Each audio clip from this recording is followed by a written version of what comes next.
Hello everyone and welcome to my channel. आज हम इस वीडियो में एक नई वैकेंसी के बारे में बात करेंगे जो कि आई है इसरो में यूआरएससी में अप्रेंटिस की। यूआरएससी का फुल फॉर्म है U R Rao satellite centre. So let's start our video. तो ये जो वैकेंसी आई है वो है ग्रेजुएट अप्रेंटिस, टेक्निकल अप्रेंटिस और अप्रेंटिसशिप फॉर कमर्शियल प्रैक्टिस के ऊपर। तो ये इसकी इंपॉर्टेंट डेट्स हैं जो कि हम देख सकते हैं। ओपनिंग जो है वो 29 जुलाई से स्टार्ट हो गई है, वेरस क्लोजिंग डेट के बारे में बात करें तो वो 28 अगस्त तक है। तो ये तो इसकी इंपॉर्टेंट डेट्स हैं जिसके बीच में रजिस्ट्रेशन हो सकता है। वहीं अगर हम देखें किसके बारे में आई है तो ये ग्रेजुएट अप्रेंटिसशिप है। ये बीई और बीटेक के लिए आई है। हम देख सकते हैं यहाँ पे इन लोगों ने बताया है branch of engineering technology discipline, मतलब ये कंप्यूटर साइंस इंजीनियरिंग के लिए आई है। वहीं ये इलेक्ट्रॉनिक्स एंड कम्युनिकेशन इंजीनियरिंग के लिए आई है। उसी तरीके से हम पूरा चार्ट देख सकते हैं। और अगर हम पोजीशन की नंबर ऑफ पोजीशन की बात करें तो इन लोगों ने ये भी डिफाइन कर रखा है। और अगर हम इसका मंथली स्टाइपेंड की बात करें तो वह है 12,300। ये कौन कौन भर सकता है? जो बीई एंड बीटेक हो in a concern discipline for any recognised university. तो अगर देखें ये सब अगर कंप्यूटर साइंस इंजीनियरिंग है तो इसी डिसिप्लिन में आपका बीई बीटेक होना चाहिए, तो आप इस पोस्ट के लिए एलिजिबल हैं। वहीं अगर हम टोटल नंबर ऑफ पोजीशन देखें तो 220 हैं।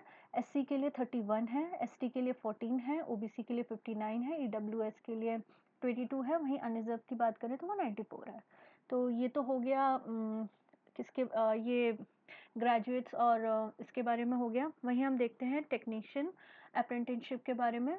तो ये भी जो दी गई है इसमें आपको क्या चाहिए कि diploma in the respective discipline from a recognised state body.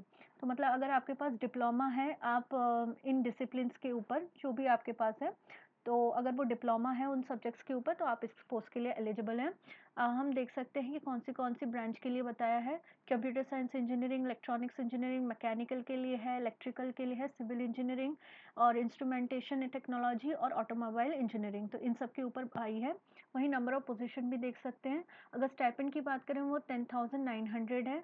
और अगर हम टोटल वैकेंसीज देखें तो ये 120 है। एससी के लिए 17, एसटी के लिए 8, ओबीसी के लिए 30, ईडब्ल्यूएस के लिए 12 और अनरिजर्व की बात करें तो वो 53 है। तो कोई भी अगर डिप्लोमा है पर्टिकुलर सब्जेक्ट के ऊपर तो उस ब्रांच के लिए आप भर सकते हैं। तो ये तो इसकी हो गई। अगर हम अब कमर्शियल प्रैक्टिस के लिए अप्रेंटिसशिप देखें तो डिप्लोमा इन कमर्शियल प्रैक्टिस ये ब्रांच है। पोजीशन की बात करें तो 70 है। अगर स्टाइपेंड देखें तो 10,900 है। और अगर हम इसमें एजुकेशन क्वालिफिकेशन का देखें तो diploma in commercial practice from a recognised board, अगर आपके पास ये है तो आप इसके लिए एलिजिबल हैं।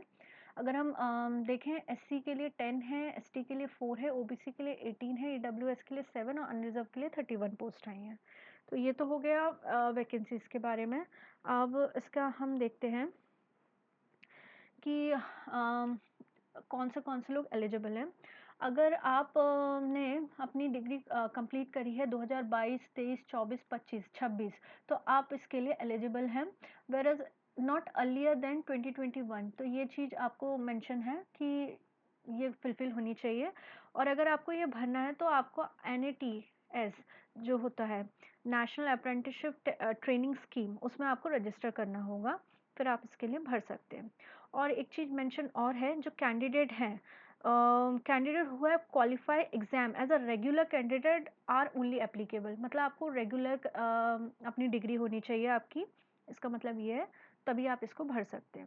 अगर हम सिलेक्शन प्रोसेस की बात करें तो कैंडिडेट मतलब जो इसमें शॉर्ट लिस्टिंग होगी on the based of percentage of candidate in the respective discipline.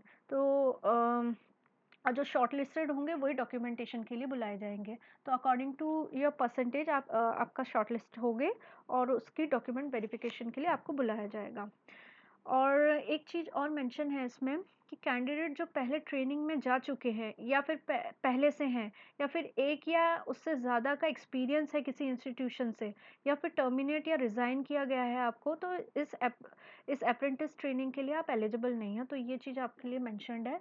और अगर हम इसके ट्रेनिंग पीरियड की बात करें कि इसका ट्रेनिंग पीरियड कितना है, ट्रेनिंग ट्रेनिंग पीरियड की बात करें तो वो है 12 मंथ्स, मतलब ये 12 मंथ्स की ट्रेनिंग पीरियड है।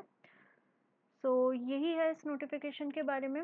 अगर आपको मेरा ये वीडियो अच्छा लगा हो तो आप उसको लाइक और शेयर कर सकते हैं। आप मेरे चैनल को भी सब्सक्राइब कर सकते हैं।